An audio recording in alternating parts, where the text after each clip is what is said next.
take find a spot. There are lots of Lana with Lana. You help him sit up. Lana, will you help with the folding chairs back there? Lana's going to get chairs up. There's lots of chairs for you to sit at. And we will get started in 3 minutes. So with that, let's begin, and I'm very pleased to welcome as our first guest speaker, former DFL State Senator Minority Leader Melissa Lopez Franzen. For 10 years, she represented District 49, which covers the Bloomington, Edina area, kind of that neck of the woods. She served as Senate Minority Leader for the last 2 of those years, but last year she decided not to run again for re-election after redistricting landed her and another DFL senator in the same district, to the chagrin of many of us. Instead, Melissa stepped up, leaned in, and led the work that allowed the DFL to net 3 seats and gain the majority in the Minnesota State Senate. And this paved the way for the amazing session that we just saw, what some, as Becky noted, are calling the Minnesota Miracle 2.0. Now, it certainly helped that Melissa has degrees in public policy, economic development, law, and runs her own PR firm. But her strategy in 2022 also included bringing the state's project to Minnesota. And tonight, she's going to discuss that experience and the results. Thank you. I'll just jump in, and I think we have about 3 minutes, so I'll keep it short because I have up to 4. Okay, I'll try to. Susie runs a tight ship, she'll let you know. Well, first of all, thank you. Thank you, Susie. Thank you, Paula. Thank you, Carol. Thank you, Becky, for having this. And thank you, all of you who are here, especially those people who have helped support me as well over the years. I know I saw Erin Rothman when the district that I inherited, 49, got put together. It also encompassed Minnetonka and Eden Prairie, a little sliver, and she always reminded me of that. And I always remember to include everybody when I communicate, even though it's a little sliver of the city. Every vote and every person counts and matters. So I'm thrilled to be here to celebrate the accomplishments of my colleagues of this session. I have to say I was really relieved that I didn't have to stay up so late over and over and over again, but certainly I'd like to also throw text messages to whoever was speaking in the moment. I'm going to bed, but you're doing great. Keep it up. See you tomorrow. I remember doing that with the PRO Act, but really important legislation. And as Paula mentioned, my role was to keep everyone in our caucus steering in the right direction. When I inherited the role, the morale was low, we were in the minority, we've been in the minority for a while, we've changed different leaders, and people didn't think we were going to do this, right? But it all started with that early preparation, not just money, but also a vision that we all could stand behind. We were sick of being in the minority, and we wanted to change that. And what we had on our behind us was we were going to work hard for it. And like Paula mentioned, we hired, and this wasn't me, our caucus hired Megan Hondo, who was our campaign director and the DFL Senate DFL caucus. She basically ran everything, the operations side. My colleague next to me, Erin Murphy, and I were the face of the campaign, but there were so many people like you helping us along the way. We raised a record number of dollars. I think it was $8.5 million, which we've never raised that much in our history. We were able to go on broadcast. We were able to, again, recruit top talent, both in the formal side, in the Senate side, and also in the campaign side. And why did that make a difference? Because we needed to be effective in session, and act like the majority, even though we were the minority, and put on the record a whole slew of votes of when the Republicans were doing silly things that we wanted to call them out, when we were able to print all those ads and be able to door knock. Speaking of door knocking, we door knocked 533,000 doors. So that was record numbers too. And I'm sure that's a low number because so many people like See Minnesota helped. We recruited top talent. I mean, we had people from teachers, veterans, mayors, city councilors, union members, doctors, nurses, farmers. You talk to any of them. The people who did not make it to this majority, some of them are going to run again because they're impeccable. They're great people who are doing this for the right reasons and are doing the work and laying that foundation. So you also helped with that. And I am pretty confident that we will gain more than one more seat next session or next election cycle when the Senate is up.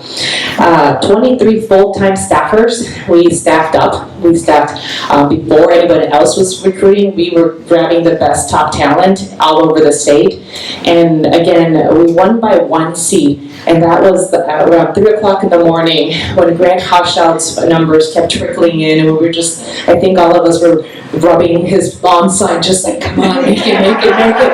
You are the piece that we need. And with great happiness, around that time is when we were able to text the governor and say, we won you a trifecta, and he said, thank you. He responded. But it took a lot of hard work, and it took a lot of sacrifice from a lot of people, including our staff, who, again, I was telling you that, they were like sick of being the minority. I think now they're sick of being the majority because they're so tired, but in a good way. What was accomplished just last week, I was on a panel talking to one of our partners with this, which is Tech for Campaigns, all these tech people helping us send messages and make sure that we were on and efficient and effective online. And everyone's envious of Minnesota. I was in another event in Michigan. Even the people from Michigan are like, we can't even do how are you doing what you're doing? We got this trifecta and we're being so shy. You guys are doing everything. It's because we knew it was a state that we left behind 10 years ago before we had the previous trifecta, and we weren't going to have that happen again. We knew that we were campaigning on promises that were, things that we left on the table that we were going to get accomplished, and you all did that, so that was so amazing. And my little role was, and I say little because everyone had a little role in this place, and everybody did their part, and we needed all of them, all of you, and we're going to need that again because they are going to come after us. And again, we need the House to be able to continue to hold tight with our rights and make sure that they are being respected and making sure that all this continues to progress. But paid family medical leave is one of the things that happened this year. Huge support for women and families. And workers, and just amazing accomplishments, and they can go on, but I'll wrap up with saying that I'm just so grateful that everyone was able to support us, and that we're going to need you. We're going to need you to work harder, and we did. We worked harder than the Republicans, but now they're on alert, so they're going to try to work hard, and we have to just outwork them, outfund them, outperform them, and I think we have the winning message because the sky is not falling. We've made progress for Minnesotans, and the state and the country is looking at Minnesota as a key example of how you can get things done. So with that, thank you for all the support, and I'll pass it on back to Paula.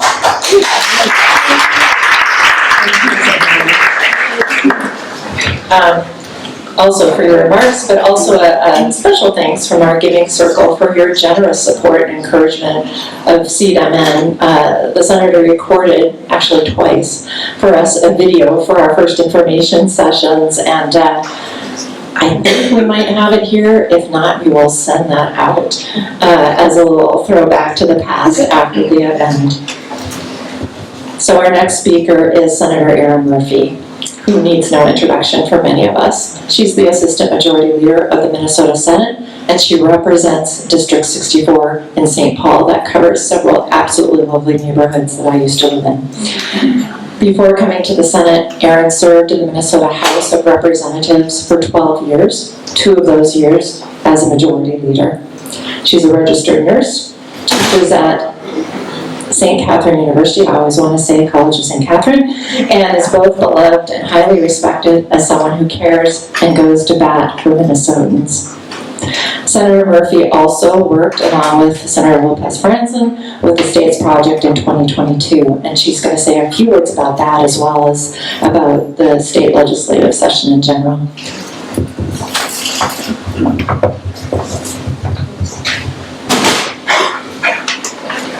All right, Thank you very much for the introduction, and thank you so much for being here tonight and turning our attention not to where we've been, but to where we're going to go next, because as everybody keeps talking about, 2024 is not very far away, and I know my colleagues to the right of me here are already working to make sure that we're ready to win that next election and to hold this trifecta, and I'm very committed to that, and I hope you are as well. I want to make sure we give another round of applause to my colleague, Melissa Lopez Franzen, please. It was, as you probably remember, a hard day when we got the map, and she made a difficult decision for her political future. She was our minority leader. We were well into the campaign. We'd already been working very hard to build the structure that we knew we needed to put in place to win. And when she made the decision not to run again, she said, I'm going to stay in my position as the leader, and I'm going to make sure we win that majority, and that's exactly what she did. And that is the kind of leadership we can count on from her now and into the future. So I want to just say thank you for helping us win this very, very important majority.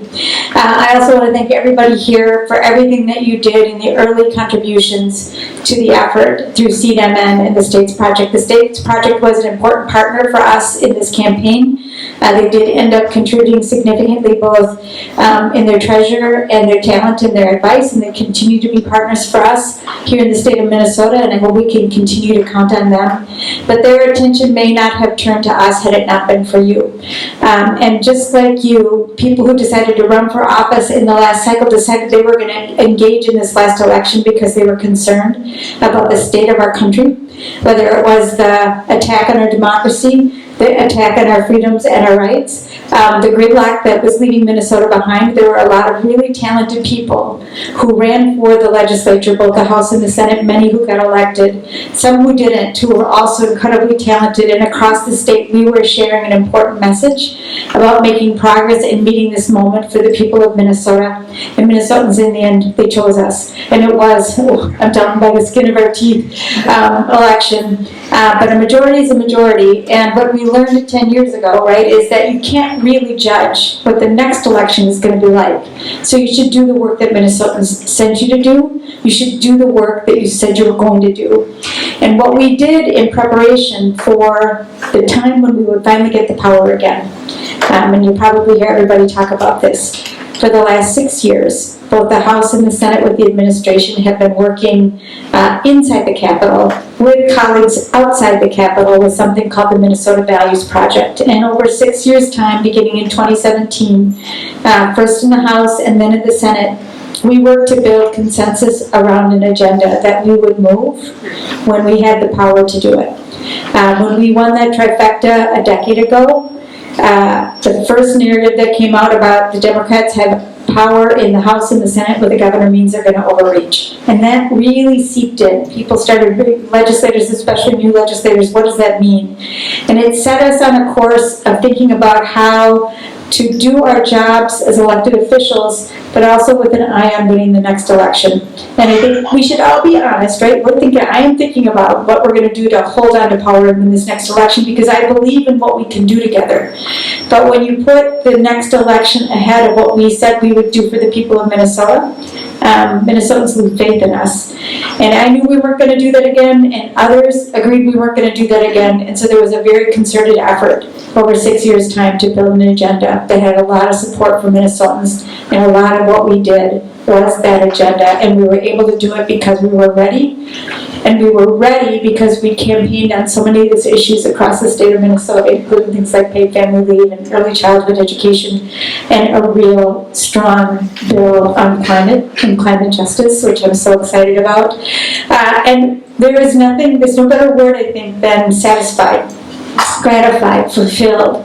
As a person who believes in the work that we can do together through elections and then to govern well, than to actually do it. To say, we said we were going to do these things, including protect reproductive freedom, make sure that this is a place where people can live the life that they choose, be the person that they want to be, that we were going to show Minnesotans that we were going to protect our democracy because we know our democracy is our means to set the course for our future. We talked about the things that Minnesotans shared with us. We brought that to the legislature with the support of a broad coalition, and we got that done. And that kind of governing is the kind of governing I hope we always practice. And I hope that you will push us, expect that from us. We might not pass as big an agenda as we did this time, because frankly, this is some of like 20 years worth of work that was pushed through in 5 months' time. But you should expect the legislature to deliver for us and for our future. And gridlock has become a bit of an expectation because it happens so often. And it might happen again here, but we have shown ourselves that if we plan well, and we have faith in one another, and we invest our resources, our time, and our treasure in an election, that we can actually win a close one, and this was a close one, and we can show Minnesotans with that their investment of time and treasure is worth it, and we can govern for the state of Minnesota. So I'm thrilled to talk about this. I want to get to your questions, so I'm gonna pause here. And again, thank you so much for having me.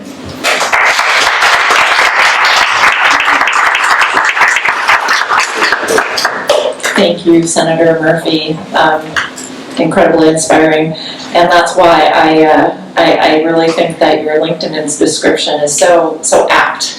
I looked at it while I was kind of preparing for these introductions, and I should have gotten a screenshot and put it up on. But it says, her LinkedIn description says, Senator, registered nurse, mom, joyful warrior. That's perfect. So now we've heard from two terrific senators, and we're going to meander now over to the House side of things. And first we're going to hear from Representative Patty Acomb. She is the chair of the Climate and Energy Committee. That's the shortened version, it's a really long name. And also the chair of the Climate Action Caucus in the Minnesota House of Representatives. Since 2018, Patty's been representing District 45B, which covers the Minnetonka, Woodland, and Wayzata area, including the little patch we're standing on right now. Before that, she served on the Minnetonka City Council for 7 years. Patty has a degree in natural resource management, and she's been working in that field and on mitigating climate change for decades already. And she brought that experience to the state legislature. She immediately founded the Climate Action Caucus and has since authored and passed major climate legislation. Tonight she's going to speak about that, what's ahead in this area, and the stakes in 2024. Sorry. Recorded microphone. Well, thanks everybody. Hi, I'm Patty Acomb, and one just tiny little misrepresentation. This actually isn't my district. This is Lori Pryor's district, but we are very close. But so great to be here, and as she said, you know, Minnetonka is my hometown, and so I'm honored to be able to represent the community as well as Wayzata and Deep Haven, Woodland, and a little bit of Shorewood at the legislature. I am in my third term and so fortunate to have been able to be chair of the House Climate and Energy Committee this year. I took over for Majority Leader Long, who chaired last year, and as has stated, you know, we have been working on so many things for so many years, and in the House we've had the DFL majority for 5 years now, and so there's been a lot of work that have gone into bills that sadly weren't able to go anywhere in the Senate. And so that gridlock that has been talked about is 100% real, and so this year was such an invigorating opportunity to take all of that work that you all allowed us to be able to do. Had it not been for the work of all of you and so many organizations, we wouldn't have had the chance to make the incredible steps forward that we made in so many issues this year. So we're excited about all of that. We worked our tails off every single day of the session and ready to get back at it for next year. And as we look towards the next, the next election, there's a lot of work there too. But as far as this past session, we passed 100% clean energy by 2040. Jamie was is the author of that bill, and yep, round of applause to that. And that's a really huge, ambitious goal, and it's really important, and we need it. And we also worked a lot on finding ways that we can partner with the federal government. There are so many wonderful opportunities with the Inflation Reduction Act, with IIJA, and ways that we can work better together to be able to make those dollars go the furthest to have the best impact on weatherizing homes, on making sure buildings are more energy efficient. 40% of our greenhouse gas emissions in Minnesota come from buildings, and that's because we have to heat them and cool them. And so we have to work to make sure they're better insulated, and we worked to do that a lot this year. We worked to expand electric vehicles and air source heat pumps to put in buildings to cut down on our use of fossil fuels. A lot of opportunities for people to get involved, whether in their day-to-day lives, in their homes, in the way they live their lives. And so it was a great step forward, and in fact it put Minnesota in 3rd place nationally in our climate ambition, and so working toward climate, just behind Massachusetts and California. So it put Minnesota back in a leadership position right where we should be, and again, it's a step, but it's not all the way done. And I think we all can look at what's happening this summer with wildfires, and Minneapolis being for one of the days had the worst air quality on the planet, and it's coming from wildfires that are being caused by climate change. And so we are seeing our climate change. We are recognizing the impacts that it's having on our lives and on our public health. And so we need to be doing a lot more, a lot quicker. And so our work is by no means done. And in order for us to really attack this issue as it needs to be done, to ensure that there's a Minnesota that we've all known and loved, that will be there for our future generations. And so this is an issue I've been passionate about for a long time. I will continue to work hard on, and because of the work of all of you, as I said, we really did some amazing things, and we have more work to do, and so we need to keep working together to ensure we can keep the trifecta and keep the House in the majority where we should be, and then again, after that, keep the Senate too. So with that, I will pass it back to Paula, and I'm sure there's lots of great questions. Yeah.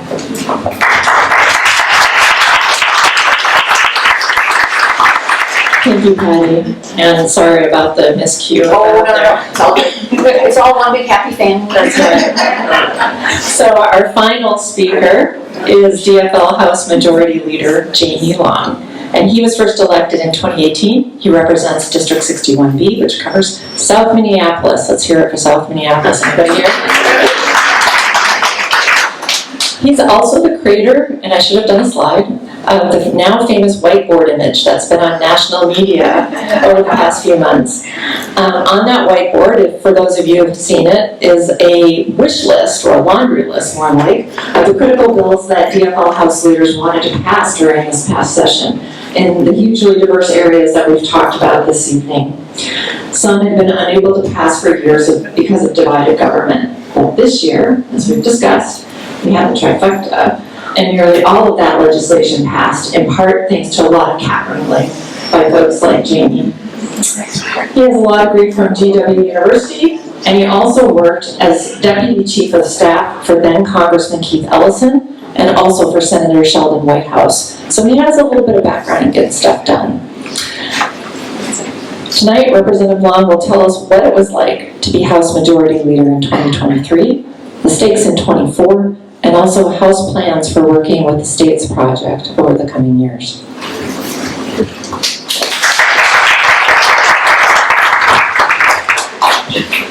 All right, well, thank you all so much. This is a great crowd.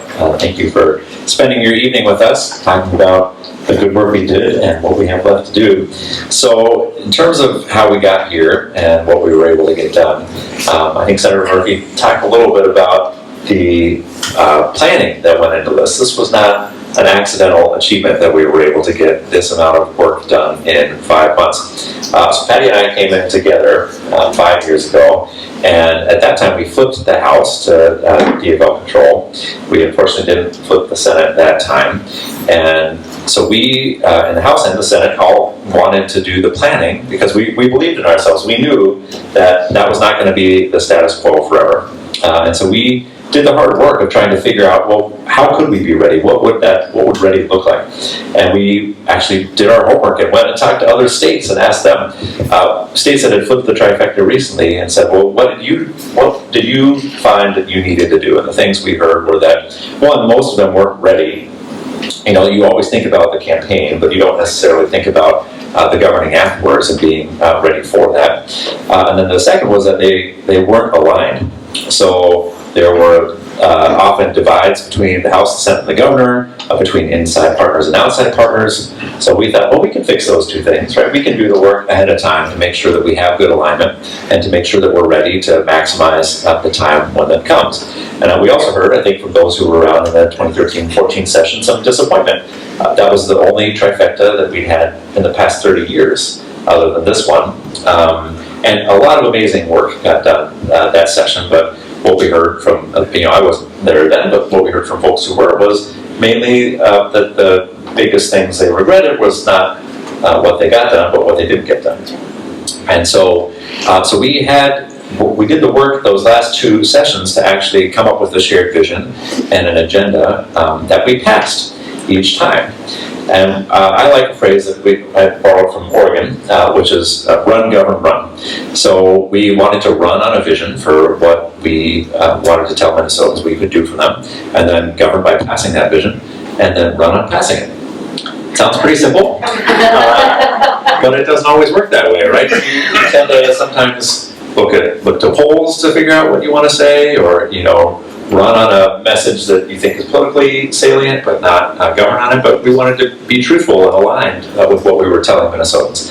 And so we did that. We, in the House, passed much of the agenda that we passed this year 4 years in a row. Put it out there for the public to see so that there was no surprise about what it is that we stood for. And then we went and ran on that agenda. And the House and Senate ran on the same agenda, right? Which is also amazing and something that we've heard from a lot of states doesn't always happen. And we had so much alignment that when we heard that we flipped the Senate and held the House, a lot of us said, oh my gosh, we get to take our plan off the shelf, right? It's been sitting there, we never knew if we could use it, but now's our moment. we can break the glass. So we had the plan ready, and we were so ready that we introduced a lot of the same bills. We had an actual press conference between the House and Senate leadership with an actual plan that we put out together, and then we had actual bill numbers that aligned between the House and the Senate. And if you talk to friends in other states, that almost never happens, right? They set up two chambers for a reason, which is to make things hard to do. So to have that level of alignment was pretty amazing. So the poster boards were referenced. So we had in the House our top 30 bills. And I had the thought that, well, we should set some ambition out for ourselves and have a sort of a visual representation of our priorities. So I floated to the speaker, and she said this in the press, so I don't think I'm not like giving anything away. But she's like, I'm not sure that's a good idea. That's setting expectations pretty high, isn't it? To put our top 30 bills in our caucus room. And I said, well, if we get 20 done, that'll still look pretty good, right? It'll still be a nice visual. And so we had, little check boxes next to all of our bills, and every time we passed it, we do a little celebration in caucus and have somebody walk up and put a check mark next to their bill. And sure enough, on the very last day of session, we checked off the last box, and we had passed every single bill on our top 30 list.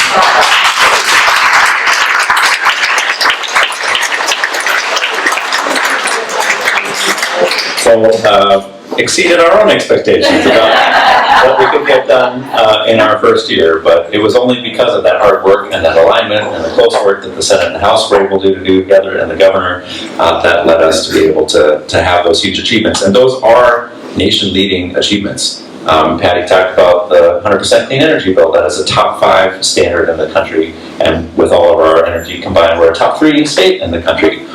Our reproductive rights package that we passed is nation-leading in terms of the protections it offers this year. We are one of only the first 3 states in the country to offer universal school meals to kids, so that no kids are going to be hungry. we passed what I still believe is the nation's best child tax credit in the country that's going to reduce child poverty by 1/3 in our state. So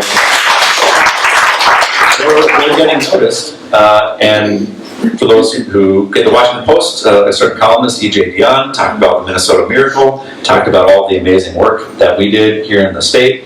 And to the introduction, getting noticed is a good thing. But there's also, some danger to that, right? People around the country are saying, look, Minnesota did an awful lot with that Democratic trifecta, and folks who didn't like what we did want to send a message, which is, you shouldn't copy Minnesota, right? The normal way to think about getting power is the, hand-wringing, concerned about overreach, right? Concerned about what folks might think, and we're frankly hearing that out of some other states that have trifectas right now. And so there is a real concern that I have that we're going to have a lot of attention on us, the House, which are up next time, and a lot of national money that is going to come in to try to take us out. It did last time, and I think it's going to even grow this time. And 6 seats may sound like a lot, but if you do the math, if you lose one, that counts double. So we only have to lose 3 seats to tie. You can actually tie in the House, or 4 to flip. And that is not very many. We lost 1 seat this last election by 13 votes. We won 1 seat by just over 100 votes. So these are not big margins that we're talking about in a lot of these districts. And you heard the Senate margins too, but the House margins are also too close for comfort.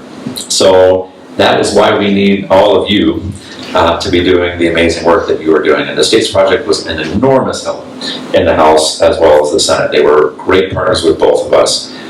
They've already come back to us again, and we've been meeting with them heading into the next campaign cycle and talking about the good work that we're going to be doing together. They've said they want to be the House Caucus's top donor this session, which would be amazing. And it wasn't just the elections when we got to engage with the States Project. They also were able to bring good policy to bear, help out with comparing the work we were doing to other states. So we met with them and said, hey, we're thinking about doing a couple of policies like this. Have you seen other states that have worked in this area? And they got us back some great research. They were able to actually connect us with folks in other states who were doing this work, who were able to give us good examples. So they are not just a transactional partner, right? They're an organization that is in it for the long run, that cares about the work we're doing in the states. And so thank you so much for all of you for helping support a great organization, for having this local partnership that you're able to build with them. And we're going to need your help in the next election cycle. So we're going to need your help on the doors. We're going to need your financial support. And we're going to get started real soon. So lace up those sneakers and get ready, because next spring we're going to be heading out on the doors quite a bit, and we would love to have you there with us. Thank you.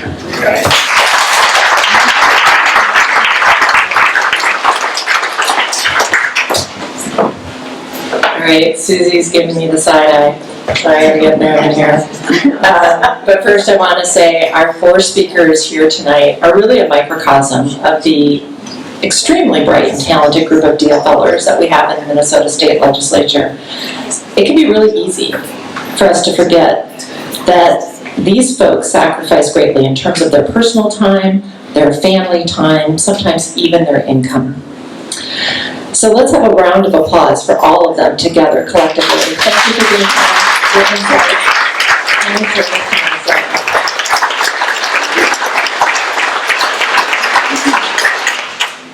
Okay, sorry, I'm looking at Susie. Okay, on to Q&A. We're going to start with a couple of written questions, and we're going to get to as many folks as we can. And let's start. This is from Leah Condas from Monsterman Action. She has a question for Representative Wong and for Senator Murphy. Thanks for passing background checks on all gun sales and extreme risk protection orders or red flag laws.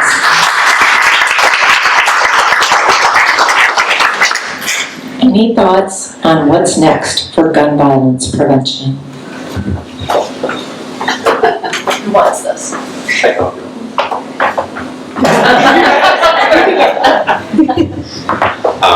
Well, first, I love whenever I see a Moms Man Action shirt, it just makes me happy. So, can we thank our amazing Moms Man Action volunteers for all the work they do? Year after year, so many folks coming up to the Capitol and doing amazing organizing, amazing outreach to their senators and representatives across the state. And that's the only reason we got the bill passed, right? These are not easy conversations in a lot of parts of the state. But it was because of the energy and the enthusiasm, the organizing that happened over so many years that we were able to get two really important pieces of gun violence prevention legislation done. So what's next? Well, one bill that we almost got done, but didn't quite this year, was a safe storage law. And so that made a lot of progress, but didn't quite make it over the finish line. And we know that kids often know where adults keep the gun. And there are a lot of terrifying stories of kids bringing guns to school just because they wanted to show their friends, right? And these create really dangerous circumstances. We also know that often people are coming into homes because they know that guns are there and they target those homes. So if you have safe, secure storage, that can prevent a lot of tragedy. So that's a bill that I'm hoping that we can keep moving. I personally am a strong supporter of banning assault weapons.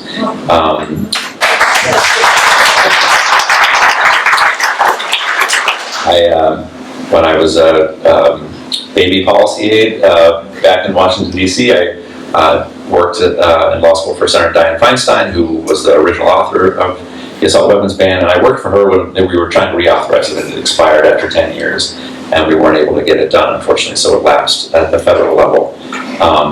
And now the AR-15 is one of the most popular weapons that's sold in the United States.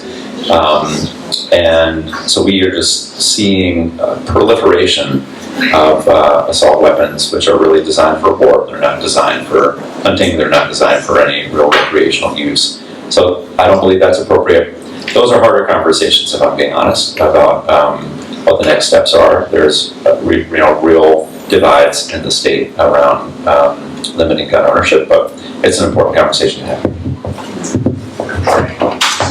Just one other issue related to that is lifting the preemption for local units of government to be able to set their own policies. And that happened, I don't remember when, a decade or more ago, when the legislature was moving more pro-gun legislation. And I know where I live in St. Paul, there's a real appetite to be able to advance policies if we can't do it statewide, so lifting the preemption would be helpful. The other thing I want to say about this was probably the area of policy that I was most worried about, our ability to move and pass the legislation that we got done. And for some of our newer members in tougher districts, this was among the hardest votes that they took, and they're worried about their next election. And so I think we have to remember two things, like moving pieces in the election, because what I don't want us to do after the next election is to draw the conclusion, well, because we did that stuff on gun violence prevention, we lost the majority. So the population is shifting in Minnesota, and you can see it in our election outcomes. And parts of greater Minnesota are more red. That doesn't mean there aren't Democrats there. There are Democrats that live all over the state, but more Republicans than Democrats. So more Republicans representing rural districts, more Democrats representing suburban districts. And in this last election, we won in regional centers, the suburbs, and in the urban core. And I think we're going to continue to see that trend. It is a national trend. That favors this issue for us. But if we lose, like in 4 years, one of our rural members doesn't win their re-election, we can't just say, well, that's because of that one issue, whatever the issue is. And we have to remember that the election is sort of like, or the people in elections are sort of like a desert and sand, and we move. And that the shape of the state of Minnesota and where our electoral power exists shifts with time. So I think it's going to be really important to remember that to pick up seats in the House, which we need to do, we should be looking primarily to suburban and regional centers for those opportunities, and that will continue to strengthen our hand on this very issue. It's Michael and I. No, okay. I think I'm just going to stand back. I think we're just going to do one or two really quick questions that are written because I really want to have our audience have a chance to raise their hand and ask a few questions. So this came in anonymous. Can you please address education funding, specifically new mandates? Will they be funded? We did fund mandates. Okay, good. John? All right. Let's see. How can we protect the messaging that will be going after school boards? Not really a state legislative. No, never mind. All right. Last one, and we're going to go to audience. And then you're going to have to raise your hand and stand up or at least shout it out. Ranked choice voting was a big topic on the legislation in the legislature this year. While it made progress, there's much left to be done. Can you speak to the next steps for ranked choice voting, local options, and statewide? Jim Carlson.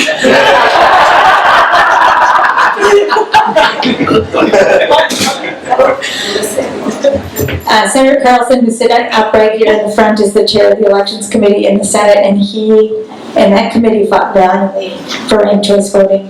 And we did make some progress, but not nearly enough on the issue. So I know that we're going to be coming back to it. I don't know if there's anything you want to add to it, but it was taken up differently in the House and the Senate, and we did make progress, but over time. It was a rough one.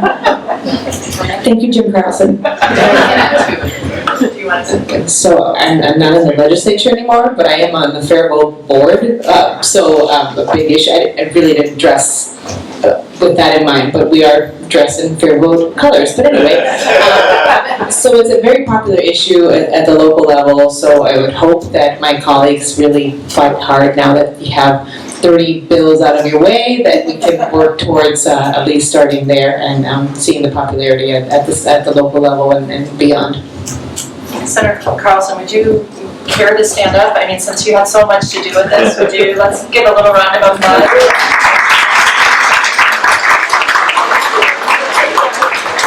Thank you. There are some things that need to be done. And we have over here Gene Massey, who is the leader of Fair Vote Minnesota. But what we did, and I need to give you a little caution firstly, and that is a 34 vote, 34 versus 33 is not simple to achieve. It's, you know, when you have a few votes of a margin, you can allow somebody to vote their conscience or vote their district and just vote against it. But we had to get every vote, and that was tough to do. We had screaming matches that some people didn't want the local option, some people didn't want a task force to look into it. But what we did do is we did get a task force named, and now we're working on that. And what that has to achieve is that has to verify that the major cities, Minneapolis and St. Paul, like ranked choice voting, and that they want to do ranked choice voting. And that's our committee, our task force, and I'm on that task force. That's what we have to do and report on for next year. And I'm pretty sure that we're going to have a positive attitude on it, and it's going to be passed. If not next year, the year after, but we will have it very shortly.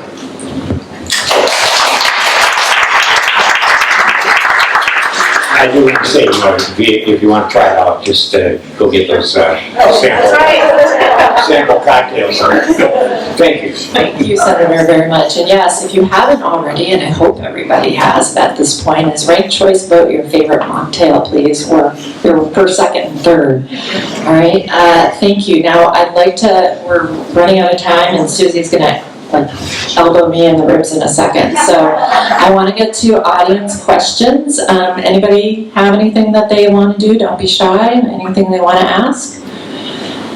We've covered it. Carl Bundy. Yeah, I'm vice chair of the DFL in 45, and I'm wondering if there will be in the next session a DFL-sponsored bill to abolish the Minnesota income tax on Social Security benefits. Smooth topic there. Very smooth.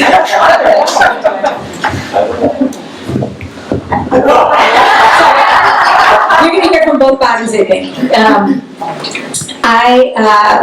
We spent a lot of time talking about the progressive nature, the regressive nature of a variety of taxes in an area in a period of time where we had a large surplus. And we talked about what it would cost the state of Minnesota and its budget if we completely abolished the Social Security tax and who would benefit. In the end, we didn't do the whole thing. We did some, but the further along we go, the more it benefits the most wealthy among us. And we wanted to put some of those dollars that would have gone into that cut into something like a child tax credit. And so you may see it introduced. I don't know that we're going to do another big round of another tax bill.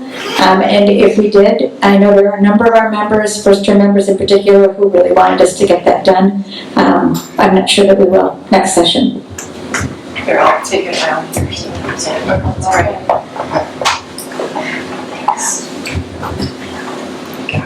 Thanks. Yeah, I agree with Senator Murphy. I don't think it's going to happen next session. The step that we took this year was a big one. We, I believe it's 78% of Minnesotans now who don't have to pay taxes on their Social Security income.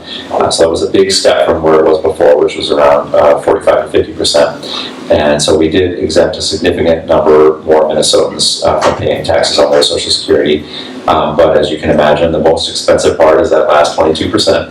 And so it costs a significant amount of money to be able to lift the Social Security tax on that top 20% bracket. And we had other priorities in terms of where we wanted to invest the tax dollars. I'm just going to maybe take one quick second, and I did sign on as a co-author to the bill to get rid of the Social Security tax, and I do think that ultimately we will get there, but it's going to take some time, and I think we did make a really big step forward, and I think the things that we did invest in were the right things to do.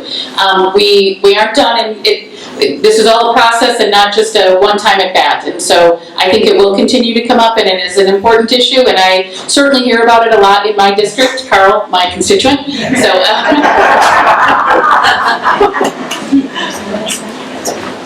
You're good. All right, anyone else? Come on, don't be shy, okay. So, what are the plans for getting the Equal Rights Amendment through the House and onto the ballot in 2024? Dear and near to my heart. Thank you. Sure. So I do believe it will be on the ballot in 2024. Then the House will pass it next year. I chair the Rules Committee, and the Rules Committee oversees constitutional amendments. We moved the bill up to the House floor after it passed the Senate. And then we had some tough caucus conversations, and sometimes that happens when bills move to the floor, and folks in our caucus weren't ready to pass it before the end of the year. And there was a lot of conversation about whether the campaign was in good shape to pass it. There was some conversation about some of the covered classes and whether folks had put enough thought into protecting everybody and including everybody in the conversation.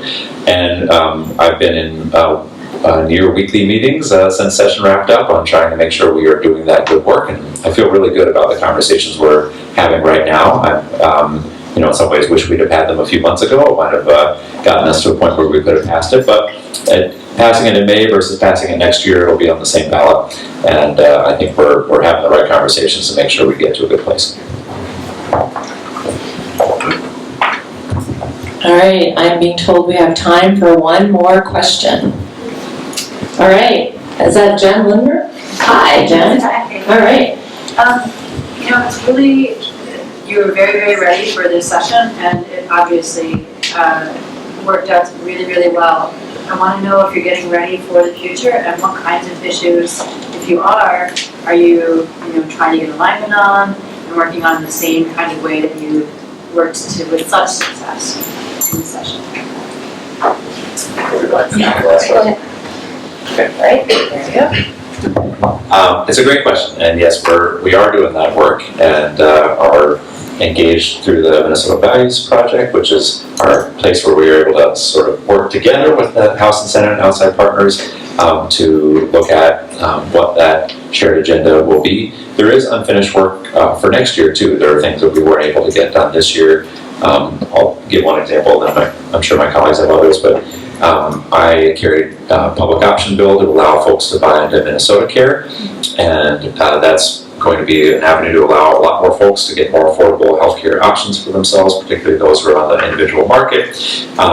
And we passed essentially the study portion, so we're going to be doing the actuarial analysis this summer, but then next year we'll have to do the implementation, so that'll be a big conversation. And I will just say, as chair of the Climate and Energy Committee, I just got back from Germany, so having conversations with others about work that they're doing and ways that we can bring some of that good stuff back to Minnesota. Had a meeting last week with Michigan, again, another trifecta, doing great work on this issue, and so really trying to learn from others and then also identify some of the needs. We had been working on a set goal for a long time, and so now we've kind of cleared the decks, and so we are looking for, if you got any great ideas out there, folks, come on. So talking with others and then recognizing those areas that we still need work.